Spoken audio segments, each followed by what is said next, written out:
Hello everyone, welcome back to my channel that is English field. और मैं बता दूं, यहाँ पे हम तैयारी करते हैं टीजीटी पीजीटी इंग्लिश लिटरेचर और एलटी ग्रेड की केवीएस की।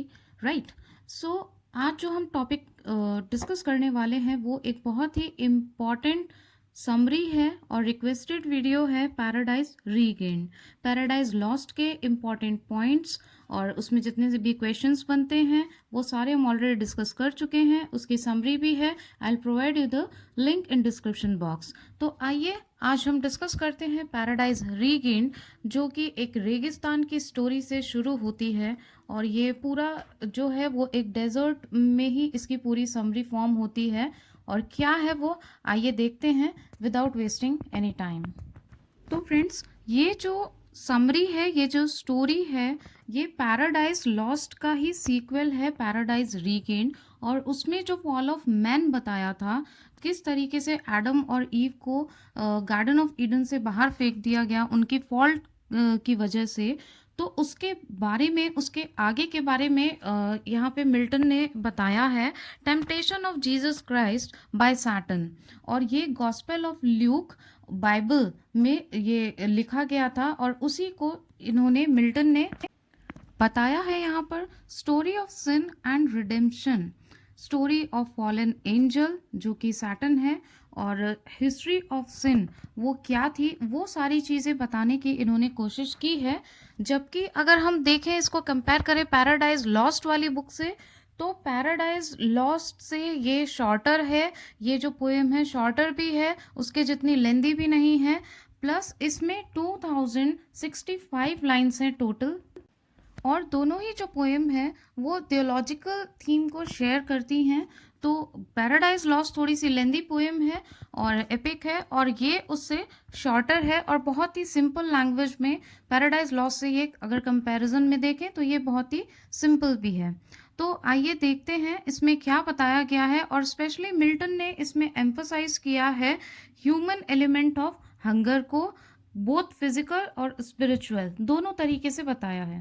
जीसस ने जो डेजर्ट में टाइम बिताया 40 डेज का, जो उन्होंने प्रण लिया था, एक तरीके से जो व्रत किया था, और उसमें जो उन्हें टेम्पटेशंस फेस करने पड़े जो कि सैटन ने उन्हें दिए थे, तो उन सारी चीज़ों में उनको क्या हर्डल्स आई वो 40 डेज स्पेंड करने में, जिसमें कि ना उनके पास खाना था ना पानी था, बहुत ही प्योर और पायस होके उन्हें ये पूरा फॉलो करना था। तो उसमें उन्हें क्या प्रॉब्लम्स आई और सैटन के साथ में उनकी इस डेजर्ट पे क्या कॉन्वर्सेशन होती है, उस सारी चीज़ों के बारे में मिल्टन ने बताया। अब यहाँ पर देखते हैं कि एक जॉन है जो कि बैप्टिस्ट है, ठीक है, और वो जीसस का बैप्टिज्म करते हैं। मींस जैसे हमारे यहाँ नामकरण होता है बच्चे का, उस तरीके से क्रिश्चियंस में एक रस्म होती है, एक रिचुअल होता है बैप्टिज्म। तो उसमें ये सारी चीज़ें होती है जैसे हमारे यहाँ होती है, तो उसे बैप्टिज्म बोलते हैं। तो जॉन उनका बैप्टिज्म करते हैं और उसी टाइम पे एक भविष्यवाणी होती है, एक प्रिडिक्शन होती है गॉड के द्वारा कि जो जीसस हैं वो सन ऑफ गॉड हैं, ठीक है।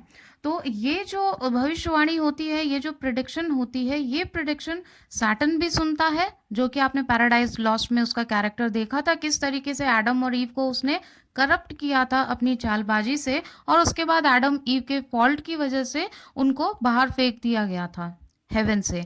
उसी तरीके से अब ये आ करके, ये जो भविष्यवाणी जब ये सुनता है, तो ये जीसस को भी करप्ट करना चाहता है और ये सोचता है कि ये सन ऑफ गॉड क्या है। इसमें इसको कहीं ना कहीं एक कंफ्यूजन आप कह सकते हैं, या फिर ये ट्रस्ट नहीं कर पाता है क्योंकि खुद ही ये एक डेविल है और गॉड से बहुत जेलसी रखता है। पैराडाइज लॉस्ट में भी आपने देखा है उसको, स्टोरी को भी आप पहले पढ़ लीजिएगा तो ये और भी अच्छे से आपको समझ में आएगी, उसकी समरी देख लीजिएगा।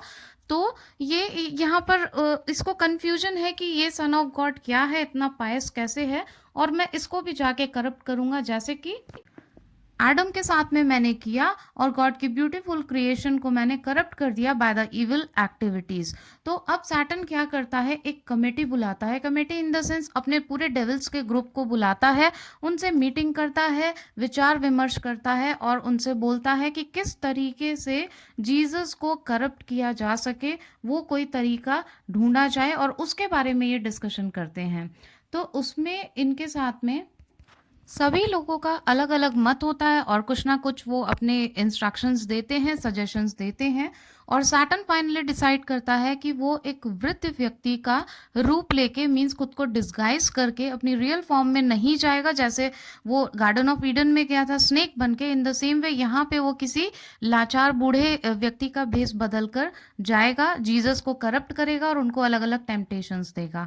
अब हम दूसरे सीन पे चलते हैं कि जीसस का क्या रोल है, जीसस क्या करते हैं। अब आगे जब ये प्रिडिक्शन होती है और जब बैप्टिज्म हो रहा होता है जीसस का बैप्टिस्ट जॉन के द्वारा, तो उस टाइम पे उन्हें पता तो रहता है कि वो सन ऑफ गॉड हैं और उन्हें आगे मसीहा बन के क्या क्या काम करने हैं, लोगों का मसीहा बनना है, उसका रोल प्ले करना है। फिर वो जाते हैं मदर मैरी के घर और वहाँ पे अपने मिराकुलस बर्थ के बारे में, क्योंकि ये एक मिराकुलस बर्थ ही है, तो उसके बारे में पता करते हैं। देवदूत गैब्रियल उन्हें ये सब पूरी तरीके से बताते हैं और समझाते हैं कि कैसे उनकी बर्थ जो है वो मिराकुलस है और वो सन ऑफ गॉड हैं। अब जो जीसस है वो 40 डेज के लिए चले जाते हैं एक डेजर्ट में, एक रेगिस्तान में अपना प्रण लेते हैं और वहाँ घूमते घूमते चारों तरफ घूमते रहते हैं और ये विचार विमर्श करते रहते हैं खुद से ही कि किस तरीके से मुझे अपना आगे का मिशन पूरा करना है, मेरे क्या क्या कर्तव्य हैं, जैसे आपने पैराडाइज लॉस्ट में पढ़ा कि वो सबका उद्धार करने के लिए आए हैं।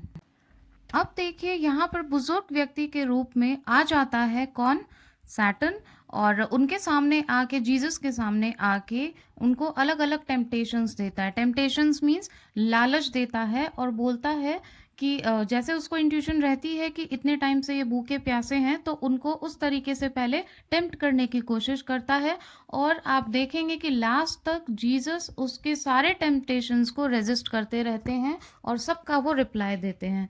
अब यहाँ पे सैटर्न बोलता है कि जीसस, आपको भूख लगी होगी तो मैं स्टोन्स को, पत्थरों को खाने में बदल सकता हूँ, जिसका कि रिप्लाई उसको मिलता है कि जो इंसान है वो गॉड के वर्ड्स पे जीवित रहता है, ना कि ब्रेड पे। Means human being lives by God not by bread, ऐसा उसको रिप्लाई मिलता है।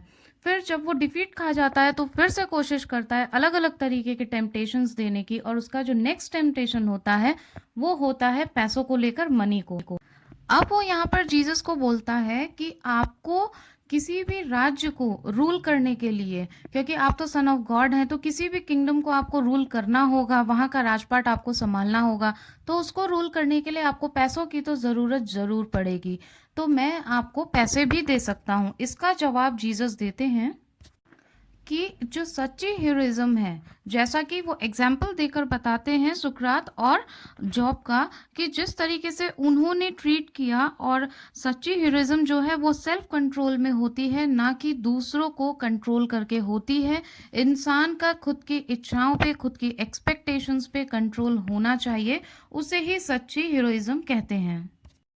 और फिर सैटर्न वापस चला जाता है और फिर से मीटिंग बुलाता है डेविल्स की, और वो बोलता है कि जीसस तो किसी भी चीज़ से अफेक्ट नहीं हो रहे हैं, तो अब क्या करना चाहिए, किस तरीके से उनको टेम्प्ट करके कंट्रोल करना चाहिए, करप्ट हम कर सकते हैं। तो उन्हीं के ग्रुप में बिलाल नाम का एक फॉलन एंजल है, वो सजेस्ट करता है कि उनको किसी लेडी के साथ टेम्प्ट कराओ, तो इस तरीके से हो सकता है वो करप्ट हो जाएं। तो सैटर्न इस बात को रिफ्यूज़ करते हुए बोलता है और एग्जाम्पल देता है कुछ ऐसे महान लोगों का, महान व्यक्तित्व का, जिन्होंने लस्ट को रेजिस्ट कर दिया, रिफ्यूज़ कर दिया, रिजेक्ट कर दिया। तो उसे लगता है कि जीसस भी बिल्कुल भी उस बात पे अग्री नहीं होंगे और वो भी इसे रिफ्यूज़ कर देंगे, उस टेम्पटेशंस को, उसके दिए हुए ऑफर्स को। अब on the other side God जो होते हैं, वो इनकी सारी नौटंकी को, आप कह सकते हैं जो इनकी प्लानिंग थी, इन सारी चीज़ों को वो देख रहे होते, देखते हैं और बोलते हैं गैब्रियल से, जो कि देवदूत है, और बोलते हैं कि ये ये जीसस का एक ट्रायल पीरियड होगा, जितने दिन भी वो वहाँ पे 40 डेज जो उनके हैं वो रेगिस्तान में रहेंगे भूखे प्यासे, तो ये उनका एक क्या होगा, ट्रायल पीरियड होगा, ऐसा वो गैब्रियल से डिस्कस करते हैं। अब on the other side Simon और एंड्रयू नाम के जो इनके भक्त होते हैं, आप कह सकते हैं जीसस के, वो दोनों मेडिटेट करते हैं और वो दोनों जीसस की एब्सेंस में उनकी सर्च करने के लिए निकल जाते हैं, उनको ढूंढते हैं क्योंकि वो उनके भक्त होते हैं। और जो मदर मैरी है उनको गॉड के प्रोमिसेस पे, उनके वर्ड्स पे बिलीव होता है, तो वो उन पे विश्वास रखती हैं और उनकी वो प्रेयर करती हैं। अब यहाँ पर जो सैटन है वो फिर से आता है और जीसस को अगेन वो टेम्प्ट करने की कोशिश करता है, उनके सामने एक अच्छा सा बैंक्वेट प्रिपेयर करता है, अरेंज करता है, जिसमें कि कुछ ब्यूटीफुल अटेंडेंट्स भी होती हैं। और ये बैंक्वेट सीन आपने टेम्पेस्ट में भी देखा होगा, इफ़ यू रिमेंबर अच्छे से, अगर आपने शेक्सपियर के प्लेस प्रिपेयर किए हैं तो उसमें भी ऐसा ही होता है। तो सैटन यहाँ पे एक बैंक्वेट तैयार करता है जिसमें अच्छा अच्छा खाना होता है और अटेंडेंट्स होती हैं, लेडी अटेंडेंट्स। तो वो बोलता है कि इसको आप लीजिए, ऑफर करता है, और जीसस का रिप्लाई होता है कि मैं इससे अच्छा बैंक्वेट अरेंज कर सकता हूँ, मुझे इसकी ज़रूरत नहीं है, इसके बदले मैं इससे भी अच्छा अरेंज कर सकता हूँ। अब जो सैटन का नेक्स्ट टेम्पटेशन है वो ले जाता है जीसस को पूरे माउंटेन टॉप पे, और वहाँ ले जाकर के वो डेविड एक राजा है उसका राज्य दिखाता है और बोलता है कि आप इस राज्य के उत्तराधिकारी हैं और अगर आप चाहें तो मैं आपको ये राज्य दिलवा सकता हूँ, मैं आपकी हेल्प करूँगा और युद्ध करने में भी आपकी मदद करूँगा। साथ ही वो उनको रोम सिटी भी दिखाता है जो कि बहुत ब्यूटीफुल है, बट वो करप्टेड है, और वो सजेस्ट करता है कि रोमन और ज्यूज को आप ही टिबेरियन के ऑपरेशन से, मींस दबाव से, जो वो उनके ऊपर अत्याचार करते हैं उससे आप इन लोगों को मुक्त करा सकते हैं। तो फिर जो जीसस हैं वो रिप्लाई देते हुए कहते हैं कि पर्शिया और रोम ये दोनों अपने अपने किए हुए का ही भुगतान कर रहे हैं। पर्शिया जो है वो बहादुरी पर बेस्ड है, ठीक है, उसकी बहादुरी किसमें है? किलिंग में। और दूसरे साइड में रोम जो है वो स्लेवरी बेस्ड है। तो यहाँ पे जीसस अपना एस्पेक्ट, या फिर आप कह सकते हैं अपना पॉइंट ऑफ व्यू प्रेजेंट करते हुए कहते हैं कि मैं इसे वर्च्यू नहीं मानता, वर्च्यू ऑफ गुडनेस इसे नहीं मानता। मेरे हिसाब से लाइफ को जीना या फिर लाइफ के अंदर ऐसे वर्च्यूज़ की जगह वो वर्च्यूज़ होने चाहिए, ऐसे गुण होने चाहिए जिसमें हम्बलनेस हो, जिसमें किसी भी तरीके की कोई छीना झपट या फिर क्लेवरनेस का भाव ना हो, कोई भी ट्रेचरस चीज़ें हमारे मन में ना आए। इसलिए मुझे इनसे युद्ध करने की कोई ज़रूरत नहीं है, ना ही मैं अपने जीवन को ऐसा व्यतीत करने में अपना गौरव मानता हूँ, क्योंकि वो तो सन ऑफ गॉड थे, तो ऑब्वियसली उनकी जो थिंकिंग थी वो मैच्योर थिंकिंग थी और बहुत ही पायस भी थी। सो वो प्योरिटी में बिलीव करते हैं, ह्यूमैनिटी में बिलीव करते हैं, ना कि ये सब जो राजपाट छीनने वाली बातें हैं या फिर युद्ध में बिलीव करते हैं। साथ ही में वो बताते हैं कि पर्शिया और रोम को जो भी कष्ट भोगना पड़ रहा है वो सैटन की वजह से ही भोगना पड़ रहा है, और सैटन कहीं ना कहीं इसको सुन के थोड़ा सा टेंशन में आ जाता है, टेंशनाइज हो जाता है, और फिर वो रियलाइज करता है कि इनको, जीसस को किसी भी तरीके के कोई पॉलिटिकल इंटरेस्ट नहीं है, उनको पॉलिटिकल इंटरेस्ट में डाल के टेम्प्ट नहीं किया जा सकता, क्योंकि सारे उसके ऑफर्स को वो रेजिस्ट कर रहे थे। अब वो जीसस को एथेंस की तरफ ले जाता है और इंटेलेक्चुअलिटी को वो ग्रीक पोइट्रीज की तरफ से, या फिर ग्रीक पोइट्रीज में क्या इंटेलेक्चुअल पावर होती है उसके थ्रू बताना चाहता है, जो कि फिलोसफिकल लॉज और ओरेटर्स इन सारी चीज़ों को दिखाते हैं। तो उसी चीज़ को ये भी ट्राई करता है लर्निंग और एलोकेंस से कि सही क्या है और क्या फेक है। अब ये उस तरीके से वो उनको टेम्प्ट करने की कोशिश करता है, लेकिन यहाँ पर भी ये फेल हो जाता है और जीसस उसको रिप्लाई देते हैं कि लर्निंग और एलोकेंस तभी सही होती है, उसकी जो इंटेलेक्चुअलिटी होती है वो तब सही होती है जब वो फेक नहीं होती। अगर वो फेक होती है तो that is all in when. तो जीसस बोलते हैं कि मैं तुम्हें क्लासिकल कल्चर के बारे में बताता हूँ। तो वो कहते हैं कि ग्रीक की जो इंटेलेक्चुअलिटी है वो बहुत ही लिमिटेड है, वास्ट नहीं है, और ग्रीक जो होते हैं वो बहुत ही क्लेवर होते हैं। और मैं तुम्हें बता दूं कि क्लेवरनेस और रियल इंटेलिजेंस, बौद्धिक क्षमता जो रियल होती है और चतुराई, दोनों में बहुत ही डिफरेंस होता है। और जो रियल इंटेलिजेंस होती है वो जजमेंटल भी होती है और उसमें मॉरल कमिटमेंट्स भी होते हैं, मींस हम्बलनेस और मोरालिटी, वर्च्यूज़, ये सारी चीज़ें भी होती है, जो कि ग्रीक लर्निंग में अच्छा है। लेकिन ये सारी चीज़ें तो हमारे बाइबल में भी बता रखी है, हमारे कुरानों में भी इन चीज़ों का वर्णन है, बट इनकी जो लर्निंग है वो लिमिटेड है। ग्रीक के बारे में ऐसा वो बता रहे हैं। और जीसस ने इन्हें पैगन बताया है, जो ग्रीक्स है उनको पैगन बताया है, जो मूर्तियों की पूजा करते हैं किसी भी मूर्ति की, तो उनके अकॉर्डिंग उनको बस मूर्ति की पूजा करना आता है, पैगन है वो। उनको ये नहीं पता कि रियल एसेंस ऑफ गॉड क्या है, रियल कनेक्शन ऑफ गॉड क्या है, how we can connect with God with a spirituality पार। तो वो सारी चीज़ों का रियलाइजेशन उनको बिल्कुल नहीं है, दे जस्ट एक्ट एज पैगन्स। तो इतनी सारी चीज़ें वो सैटर्न को बता देते हैं जिसका कि सैटर्न को आइडिया भी नहीं था। अब जब सैटर्न यहाँ पे फिर से डिफीट खाता है, फिर से फेल हो जाता है अपने टेम्पटेशंस में, तो वो ये सोच के कि सन ऑफ गॉड जो है वो क्या है, वो कुछ नहीं है। उसको पहले भी बिलीव नहीं था सन पे, गॉड पे, सन ऑफ गॉड पे सॉरी, तो अभी भी वो यही सोचते हुए रिटर्न होता है। और उसके बाद में वो अलग अलग तरीके के टेम्पटेशंस के बारे में सोचता है और अपना लास्ट टेम्पटेशन जो है वो गॉड पे थ्रो करता है। और वो उसमें क्या करता है, स्टॉर्म, बड़े बड़े तूफान, डरावने सपने, ये सारी चीज़ें गॉड पे भेजता है।